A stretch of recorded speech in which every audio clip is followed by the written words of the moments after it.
Anyway, so if you're a signing of a movie, underwhelmed, you're only only to revisit it years later and you're feeling have your shift and have your entire perspective shift. That's exactly what happened with Michael Mann's 2006 Miami Vice. Uh, Legend operator Mann is known for his intense research and stunning action. Um, he consistently delivers crime dramas with a unique emotional core. His films explore the blurred lines of morality, often focusing on characters wrestling with their place in the world. And think of the iconic shootout in Heat, a masterclass in tension. Even his lesser known work, like The Keep, possesses a certain gritty charm. Uh, Mann had a deep connection to the original Miami Vice television show. Uh, that It was a visually striking series, almost cinematic in its approach. Uh, Jamie Foxx, a huge fan, championed a film adaptation. Uh, Eventually, um, I was excited for the 2006 film. I loved the show and anticipated a thrilling, action packed experience. Uh, but I left the theater disappointed. The digital look felt cold, the dialogue mumbled, and the connection between Farrell's Crockett and Fox's Tubbs felt non-existent. Um, the action when it finally arrived wasn't enough to save it. The film earned around $164 million worldwide, but on a $135 million budget, it was hardly a blockbuster. Uh, Critics were equally divided, giving it a lukewarm 47% on Rotten Tomatoes. The production itself was notoriously troubled. Uh, a gritty R-rated thriller with a large budget was already a risk. Add to that reported friction between Fox and Farrell, and you had a recipe for disaster. Fox, fresh off his Academy Award win for Ray, reportedly demanded top billing and clashed with Farrell.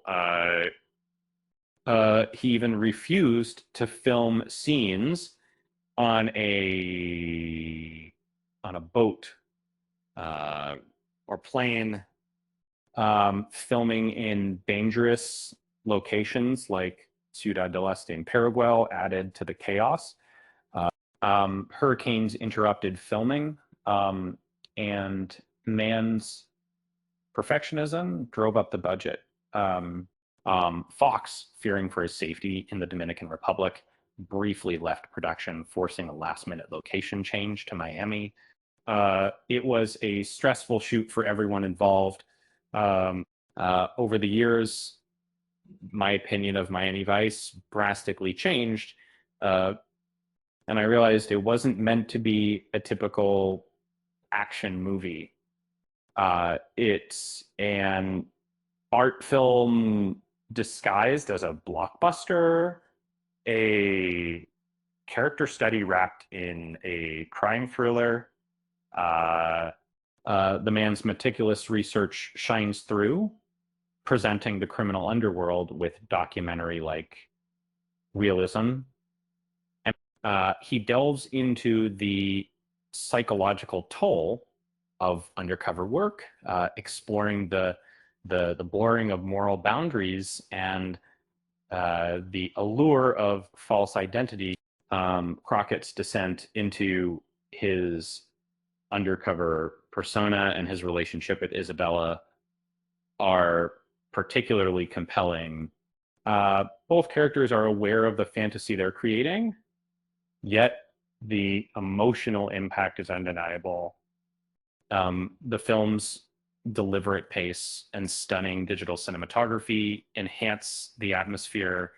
The lack of a strong bond between Crockett and Tubbs is a minor flaw.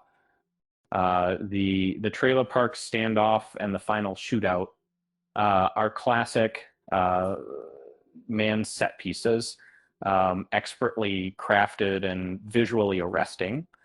The soundtrack featuring the iconic Linkin Park and Jay-Z collaboration is unforgettable Lincoln.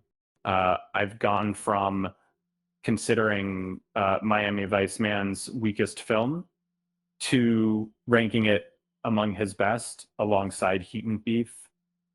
Uh, the film's critical reputation has also improved over time, with many critics now recognizing its artistic merit.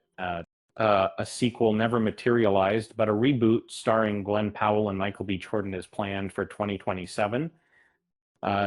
It's likely to be a more conventional buddy cop actioner, which makes sense, but it's less intriguing than what Mann attempted. Um, they say making a movie is like trying to herd cats. In this case, it was more like trying to herd cats uh, during a hurricane. And with that said, thanks for watching. And until next time, thank you.